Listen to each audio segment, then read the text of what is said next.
It's the Lunch Show with Chad Summers. Fasten your seatbelts for the greatest radio show in the world, ever.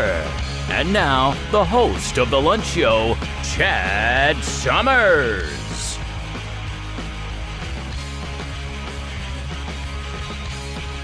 All right. Welcome to the Lunch Show, everybody. My name's Chad Summers. I'm your host. At it again, Friday episode. Glad you could join us. Today's July 19th, 2024.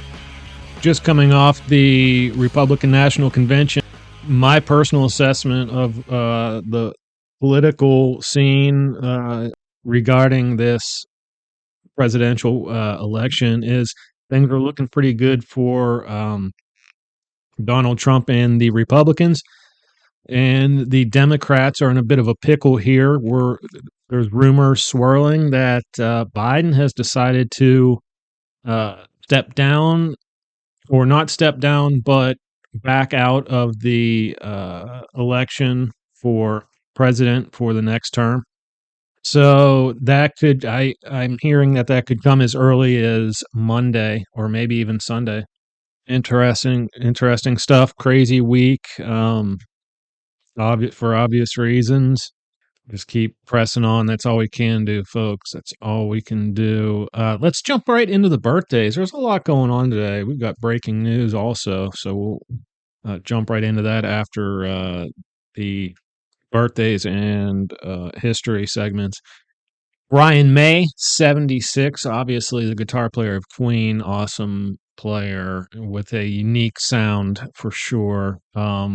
Anthony Edwards, also known as Gilbert in The Revenge of the Nerds in 1984, is 61. Classic movie. If you haven't seen it, watch it. If it's been a long time, watch it again. I was in tears watching this movie, so I actually probably going to try to watch it soon. Also on this day in history, 1903, the first tour of France was held. That took place in France.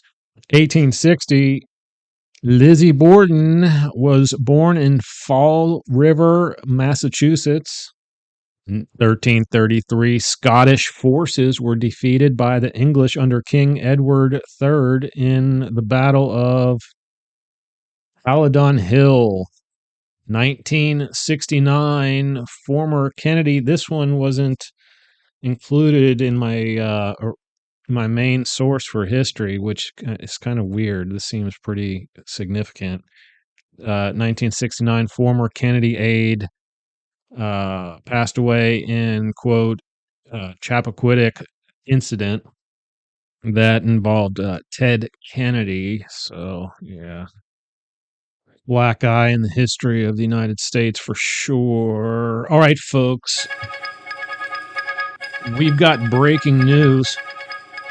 Wall Street Journal reporter Evan Gershkovich convicted on bogus espionage charges in Russia. Dude was sentenced to 16 years. I'd like to see the evidence. I haven't been following this. He's already been in there for a couple years at least, I think. But, they say they're bogus charges.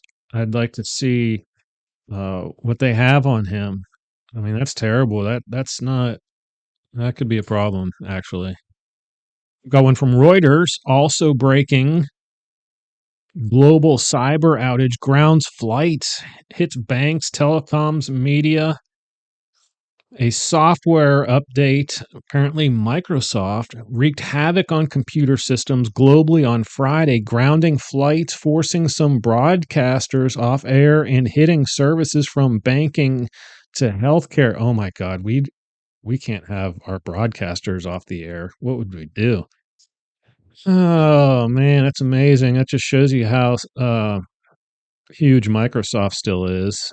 They have one glitch and half the world shuts down. Holy hell. Here's one from TMZ. ALEC plans, quote, Rust case lawsuit. Oh, okay. I was confused when I first saw this headline because he's going to be getting sued, and I'm reading. Wait, he plans a lawsuit. What's he? Well, apparently the reason he was his charges were dropped were because the prosecutors were holding ammunition that the defense team did not have access to, and so everything was dropped. Which it should have just been a retrial and get all the evidence straightened out. Why they just dropped it for, with prejudice. I think that's complete bullcrap. But yeah, I guess his case would be on malicious prosecution, claiming it was intentional. So yeah, they need to have a retrial and get, it really stinks that there's not going to be a retrial there. But I'm going to piggyback that article with one from the Associated Press. Movie Armor, this is the Rust movie, seeks dismissal of her conviction or new trial in fatal shooting by Alec Baldwin. I don't think so, sister. You're in there for the duration of your sentence. Here's one from TMZ. Fandango founder deceased at 64, unfortunately. And it's really sad, He seemed like a good-looking guy. He had probably had all the money he ever needed. Maybe not. Maybe not. Because it said he was the founder, and then I looked it up, and he may have sold that off. I believe he sold it off. But he leapt from hotel window and left a self-deletion note. This was at the Kimberly Suite Hotel in New York City. The note said, "So sorry, I cannot explain the pain of effing up this much." Yeah, that's got to be depression involved there. But that's terrible. I mean, you know, he's got a family and friends, and they're all probably destroyed right now. So yeah, not good. But we end every episode with good news, and that's what I'm going to do right now. Actually, after I ask you to subscribe to the show, we need your help and support. We're going to be around whether you subscribe or not. So you might as well subscribe, get not updates, but notifications. And there you go. Boom. The show's ready to go.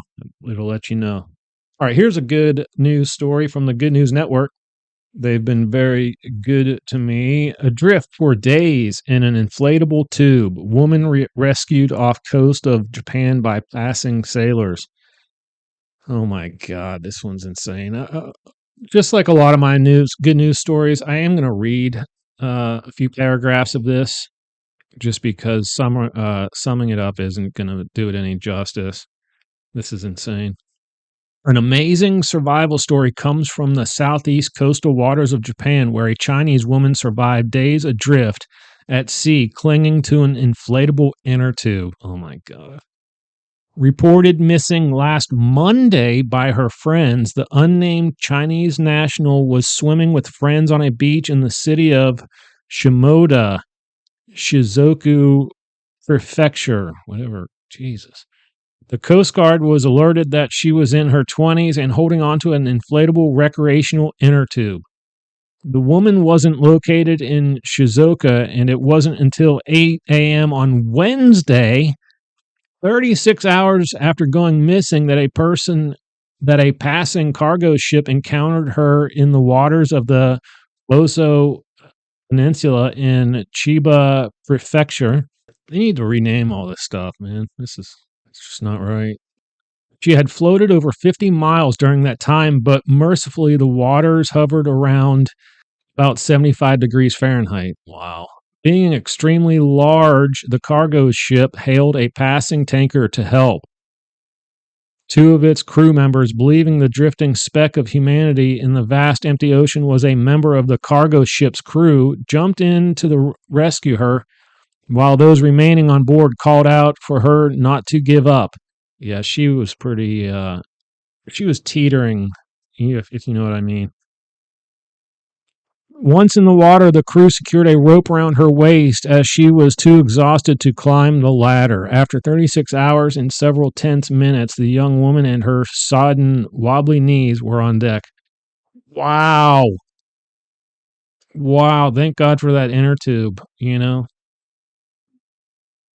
But how does she get that far without, I mean, if you drift off at my beach, there you're gonna get picked up in, like, 20 minutes later by, Coast Guard or someone. So, it must be really different, uh, in Asia. But good news is she's home and safe and, building up her energy and health back up and whatever. So, yeah, awesome news for that, Chinese woman. But, folks, that's the episode. I hope you enjoyed it.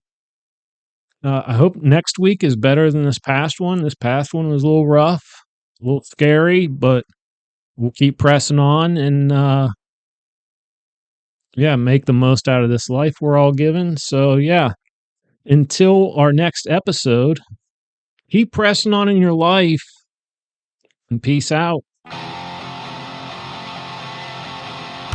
All right, folks, that's it for the lunch show today. Don't forget to come back every Tuesday and Friday for new episodes. And don't forget to like, share, tweet, subscribe, friend, listen, email, and tell your friends and family about us. We need every single one of y'all. Thank you in advance for your support, and I hope you all have an awesome day.